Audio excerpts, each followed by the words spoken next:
Hello everyone, welcome back. Today I want to take you on my planning journey. How did I get here to this exact planner, a Filofax ring system? In this video, I'll share how I discovered the power of functional planning and how it has transformed my life. So grab a snack, maybe some tea or coffee, and let's dive right in. Let's start with the pre-planning days. My planning journey, like many of you, started in middle school / high school when I was given an agenda. And that is where my love for crossing things off started.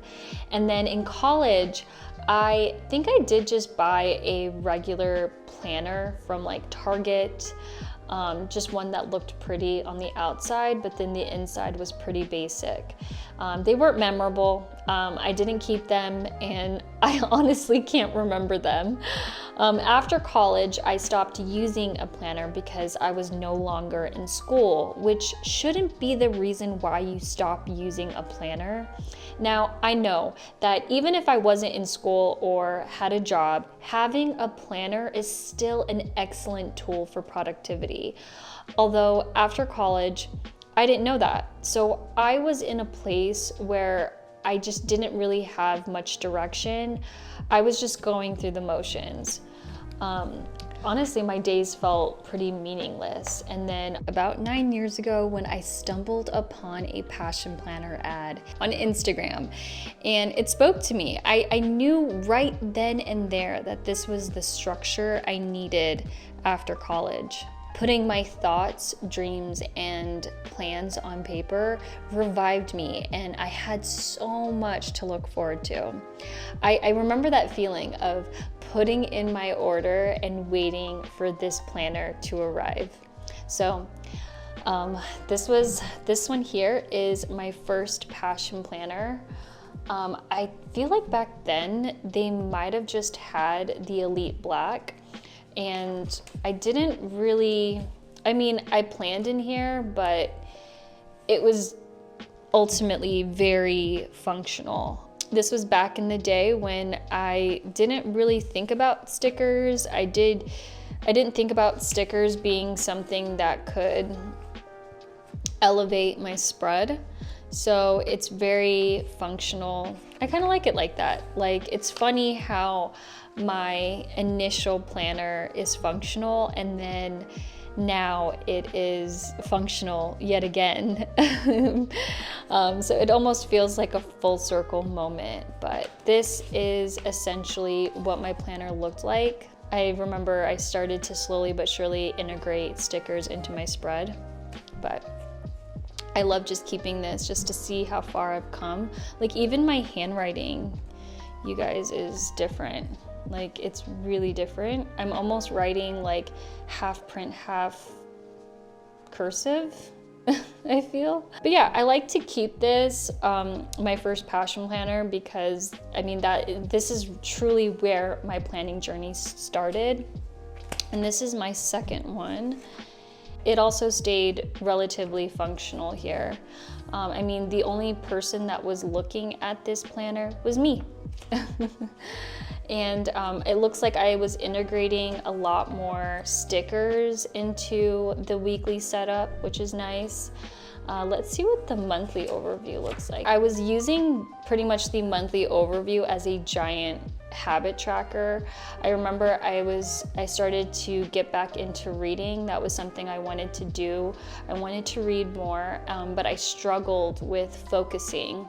I could not focus while I was reading a book. I just started out a very simple goal of 10 pages a day. And then in return, I would hope that I'd finish at least 12 books by the end of the year. But yeah, it ended up working out because now I'm in a place where I can read a book in just a couple of days. And I started a book club a year ago. I have come a long way since this Christina.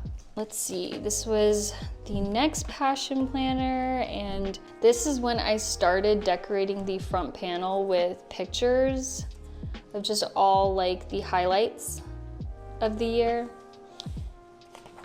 This is the year where I really started to get into stickers. Now, I've always been obsessed with stickers. I mean, I grew up in Japan, so I grew up seeing and buying the most cutest stationery. However, you kind of lose touch with that, you know, when you're busy with school. And so that essentially is what happened. Like, I wasn't into stickers as much. And now seeing where I got to here, it looks like that, yeah, I'm decorating more. I'm using a different colored pen, stickers, Polaroids. Like, it's really nice seeing that I did put a little bit more effort in decor here. I like that this has like more of a scrapbook look, yet very functional. And then this here, this is, I believe, a size medium. This is equivalent to a B5. The Passion Planner Small is equivalent to an A5. Oh my gosh, wow, this one is really decorated. Oh, wait a minute. This is the year that I started my YouTube channel. Yeah, this was the year, 2019. Now I'm just having flashbacks of my red planner on my dark desk. This seems very similar to my last two Passion Planners. The monthly overviews are still very functional. There is definitely a difference between this monthly overview and then my very first Passion Planner.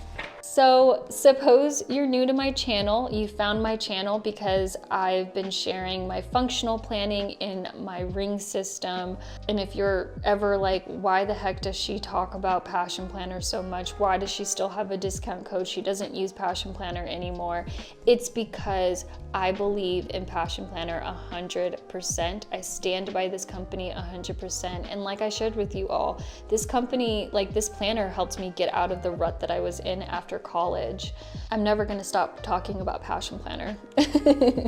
After using this planner for 4.5 years, because I do have another one, but I only used like half of it, or maybe the first like couple of months.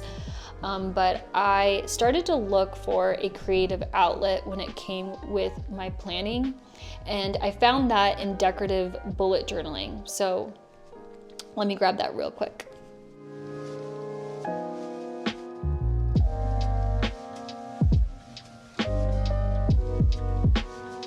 So as you guys saw, my last Passion Planner was a size medium slash B5.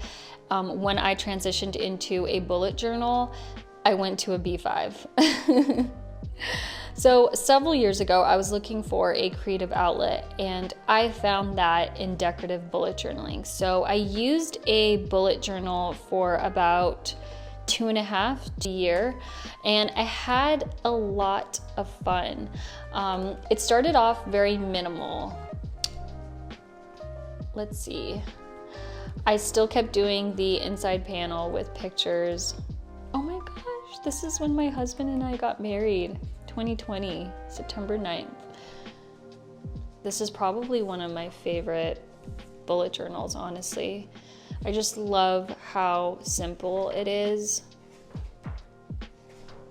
Look at that. I love it. It was probably not necessary to use a B5, but I think I was used to it with my Passion Planner. So this is what my first bullet journal looked like, and I thoroughly enjoyed it. I had a lot of fun, but I think what happens, or at least what happened with me in bullet journaling, is that I started to like crave something more, like more color, more markers, more pens. I just went all out. The following year, it was no longer minimal bullet journaling. Oh my gosh, look at Melody, my niece. She's so tiny. I like this bullet journal as a whole. This was a lot of fun coloring. I used the Archer and Olive acrylic for that, and that was just so much fun. Oh my gosh, I remember I tried out vintage bullet journaling. That was a lot of fun because I was getting a box, a sub box from a company called Your Creative Studio.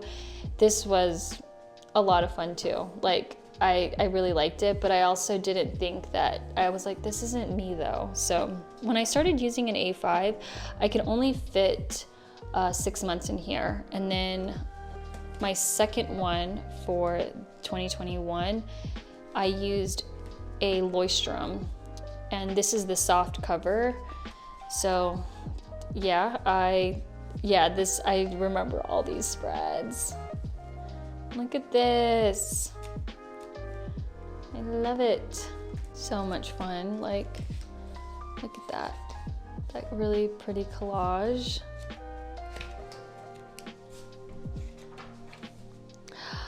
Oh my gosh, this October one was so much fun. Just using one pen.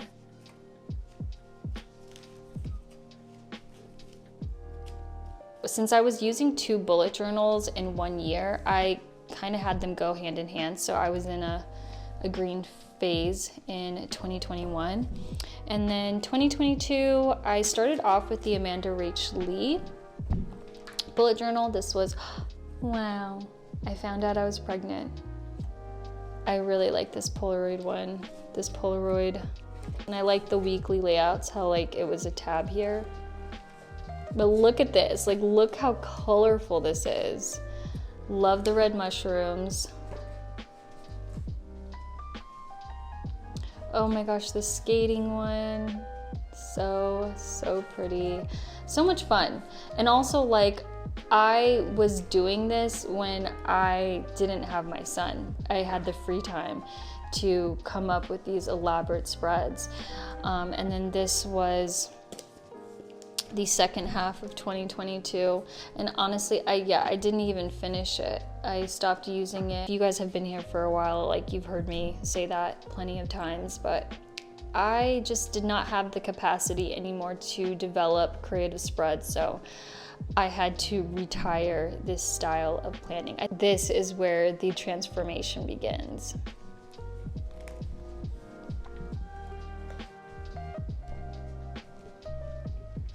As I started implementing functional planning, I noticed a profound shift. My productivity soared. Like my days became more structured, and I almost feel like I experienced a newfound sense of clarity and focus. If I thought I was productive before, no. I feel like I am at my highest, fullest potential when it comes to productivity. It's funny how having a child can give you the structure you didn't have before, because now I realize I don't have much time to myself. So what I do with that time is extremely precious. Throughout my planning journey, I've encountered various techniques that have become the backbone of my functional planning process. One technique that has been instrumental for me is time blocking. By allocating specific time slots for different tasks, I've been able to stay focused and make the most of my day. Over time, I feel like my planning system has evolved. I've experimented with different layouts, tools, and strategies to find what works best for me. Customization has played a significant role in tailoring my planning system to my unique needs and preferences. Even though I keep talking about, functional planning, I also want it to look good. Like, that's just the honest truth. Like, I am an aesthetically driven person. I like that it works, it's functional, but it's also pretty while doing it. I've honed in on my aesthetic here, and this is honestly what I crave the most. Like, this is what I love doing. I love this minimal aesthetic. Now, the benefits of functional planning go beyond just staying organized. Like, it has had a ripple effect on other areas of my life, and it has helped me foster personal growth. I've prioritized self-care and strengthened my relationships. Functional planning has genuinely become Like on it, for me, it's been like a holistic approach to living. Obviously, I'm currently using a ring system, which is customizable enough to give me the structure I need to organize my life. And honestly, each of us has a unique path. Like for you, maybe a ring system is too flexible. Maybe you need a little bit more structure. I love sharing like how I started, where I came from, and where I'm at now. Thank you so much for joining me on this journey through my planning evolution. I hope you all enjoyed that, and I would love to hear your planning evolution in the comments below. I'll see you all next time. Bye.